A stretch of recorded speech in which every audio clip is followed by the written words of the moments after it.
This week, something special. This is the 2020 Nissan GTR.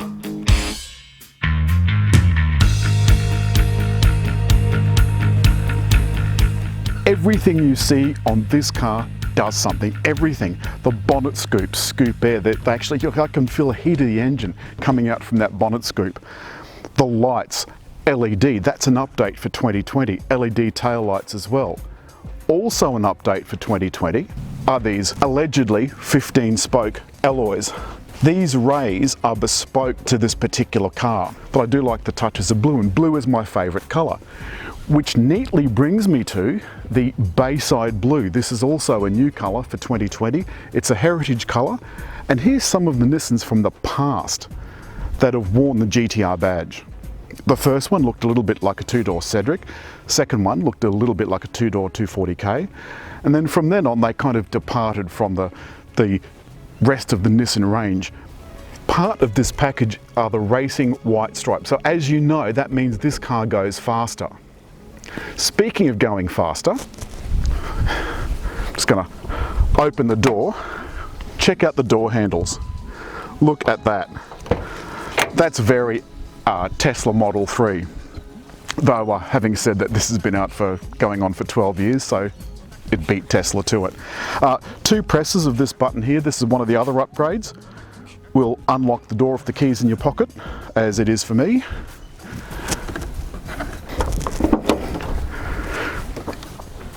One thing that hasn't changed over the years is this GTR badge, which gets all sorts of respect and kind of yobos thumping their chest and giving you the respect sign. But this particular engine, look, is by Mr. Tsunemi Ogiyama. This car has about 10,500 kilometers on it, and this engine is so clean you could eat your dinner off it. And there's a nice pair of turbos. This stunning kind of red color on the cover over the top of the manifolds. You can't see it, but there's also some carbon fiber here in the structure. The top of the shock towers are cast aluminium. Also aluminium is the bonnet. This thing's as light as paper. You want to make sure that's shut. The other day it wasn't. It was wobbling around like something that wobbles around a lot. Also aluminium is the boot and the doors, both the skin and some of the structure from inside. Around the back, this thing is a work of art. Everything, as I said, has a purpose. It either directs air or makes the downforce increase. The iconic circular GTR lights, which remind me very much of that 240k that there's a picture of right here. And then down below, this bespoke titanium exhaust. And each one of these things actually has exhaust coming out of it, unlike some brands we could name where it's all just fake. Down here in the lower valance, which again is carbon fiber, is a bit of a fog light. This thing has all the bells and whistles. There's a reversing camera, which comes in mighty handy. And just under, no, there, is the opening to this positively capacious boot. Look at the size of this thing. Look, it's absolutely huge. Having said that, there's no spare in here. And in fact, you might also think there's no jack, but you'd be wrong. I'm going to pull the little tab, shut the boot, and come around here. Down here under the floor mat is a little concealed compartment where there's a tow hook and a few other bits and bobs, and I would imagine there would be a can of repair goo if you bother to option it. Headroom in the back is what I would call snug. Not as snug as when you actually try and get out though. You have to be a professional gymnast to make that happen. And with the seat far enough back to have someone get in the back just, front seat legroom is a little bit tight. While you're here, have a look at these discs. 380 on the back, 390 on the front. 4 piston at the back, 6 piston at the front. Interestingly though, if you look really, really hard, you can see Brembo They just can't help themselves. What I really like is a good old school, look at that, yes, that's the business, a proper handbrake. So I put the 6-speed auto, which is a dual clutch transmission. I'm going to try and get out here without wiping out the splitter. Please don't, please, please, please. Okay, we're good to go. No, we're good to go. I'm actually more worried about the underbody smoothing offy thingy. At normal speeds like this, the transmission is still changing pretty fast, but it's learning from the driver's driving habits. And in my case, that's like Miss Daisy. But that's okay, I'm completely okay with that. This thing though, on the track, is like a lethal weapon. GTR is a supercar. It is. I mean, it just is. Also, once on the go, you're going to want to fettle the car's settings. You can change the suspension and the throttle and so forth, just like you can in most modern cars. But this car is made for one thing and one thing only, and that is to go fast. So you can hear those changes are really, really smooth. If you put it in any of the race modes, the changes are even snappier. We took a long drive out to Picton, which is, as you know, my favourite place for a spot of lunch. And on the highway, this was just superb. Interestingly, the 6-speed dual clutch transmission had the engine doing about 2,500 at 110, which I thought was quite a lot. So it also makes the fuel consumption quite a lot more as well.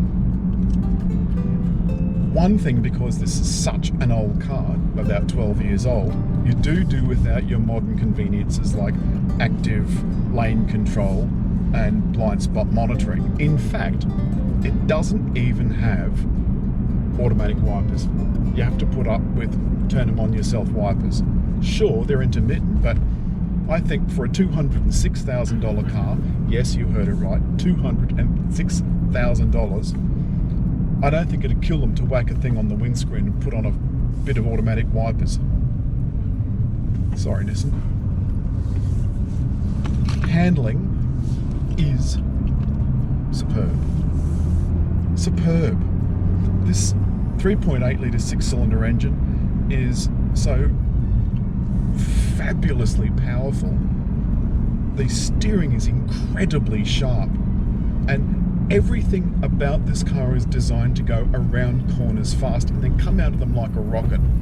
There's all of this your business that the car's sorting out for you. And as you go into a corner, it checks the steering against what the sensors are telling it and adjusts the suspension and throttle and God knows what.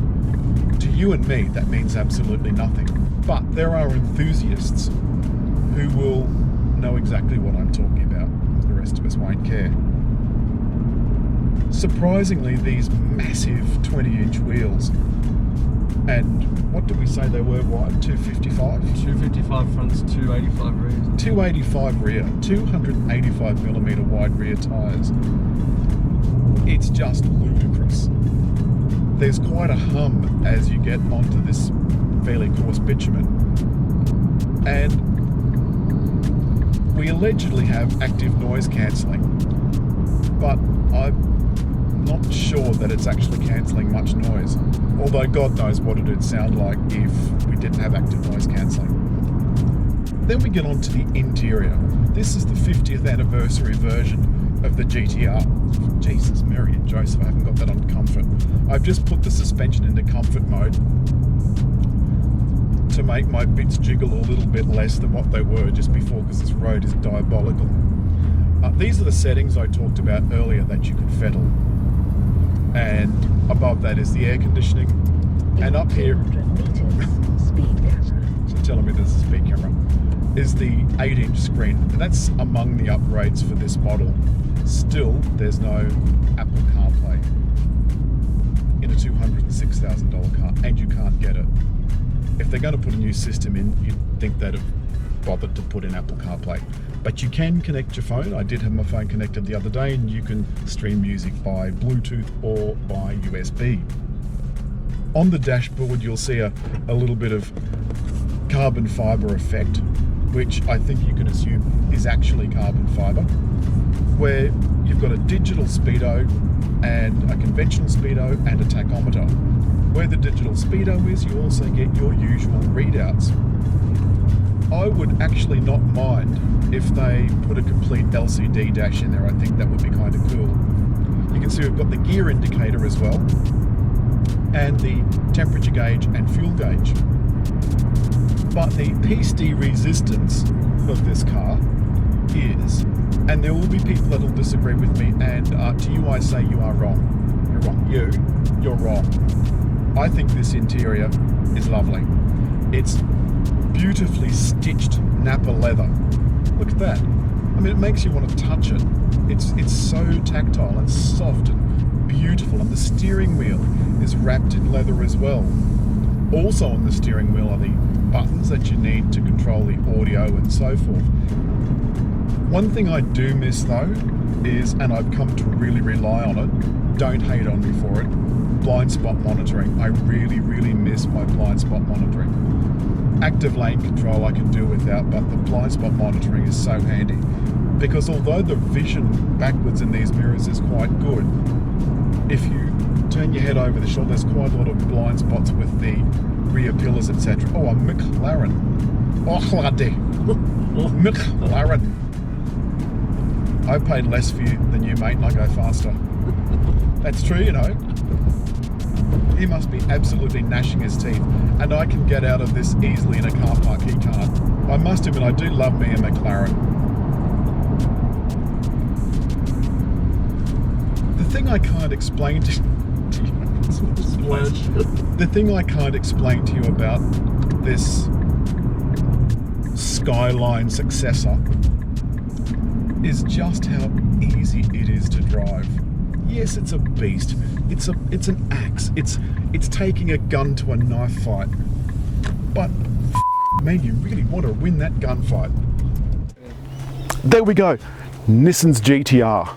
419 kilowatt. 0 to 100 quicker than you can blink. Wheels the size of the moon. And a fuel bill to suit. Remember, this thing will only use 98 RON petrol. Do not use the launch control unless you don't value your life. That's all I can say. That's all I'm saying. Just reach there to subscribe, and if you've liked the film, don't forget to hit like.